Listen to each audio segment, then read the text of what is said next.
Brawddeg yr wythnos yw sut mae tywydd heddiw a mae hi.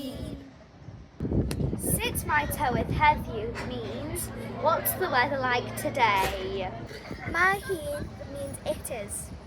There are so many words you could use to complete your sentences. Here are examples of some of them. Sut mae tywydd heddiw? Mae hi'n braf. Mae hi'n oer. Mae hi'n niwlog. Mae hi'n gymylog. Mae hi'n boeth heddiw.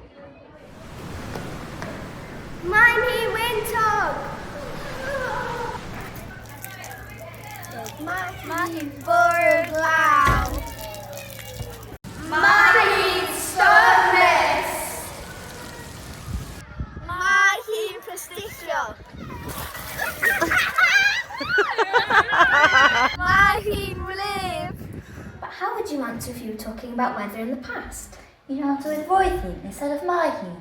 How would you answer if you were asked about the weather in the future? You would answer with bydd hi'n instead of my hi'n. Diolch! Brawddeg yr wythnos yw sut mae tywydd heddiw a